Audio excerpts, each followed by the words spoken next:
ఆయన ఏం జరిగింది మీకు తెలియాలంటే వీడియో పూర్తిగా చూడండి. ఇదైతే ఇంట్రా V30 సైలెన్సర్ ఇదైతే ఇరిగిపోయింది. కస్టమర్ అయితే మన దగ్గరికి వైట్ స్మోక్ వచ్చేస్తుందన్న వెహికల్ అని చెప్పి మన దగ్గరికి తీసుకొచ్చాడు. మనం తీరా చూస్తే సైలెన్సర్ అనేది ఇరిగిపోయింది. అన్న సైలెన్సర్ ఇరిగిపోయింది, ఎక్కడైనా మీరు గేర్ బాక్స్ ఓపెన్ చేయించారా అని అంటే అవునన్నా షోరూమ్లో గేర్ బాక్స్ చేయించామన్నారు.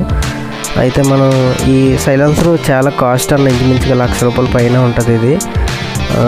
అయితే సైలెన్సర్ మనం తీసుకెళ్ళి దాన్ని మళ్ళీ కరెక్ట్గా ఏ ప్లేస్లో ఇరిగిందో ఆ ప్లేస్లో కరెక్ట్గా పెట్టి మనం అయితే వెల్డింగ్ చేయించి మళ్ళీ వెహికల్కి అయితే ఫిట్ చేసాము.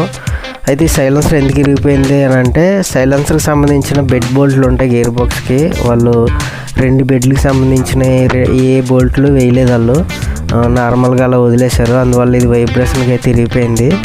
మీరు వర్క్ చేయించుకున్న తర్వాత మెకానిక్ని అడగండి అన్న, ఎందుకంటే అన్న అన్ని బోల్ట్లు బిగించారా లేదా అని ఒకసారి అడగడంలో తప్పులేదు. అన్న బిగించారా లేదా అంటే అని అడిగినప్పుడు వాళ్ళు మీకు చెప్తారు. కంపల్సరీ అడగడం అనేది మన బాధ్యత అది. అలాగే దాన్ని మనం మళ్ళీ సైలెన్సర్ ఫిట్ చేసి ట్రయల్ తీసి చూసాము, కస్టమర్కి అయితే చెప్పాం, పికప్ అది బాగానే ఉంది. ఇదన్న ఈరోజు జరిగిన విషయం.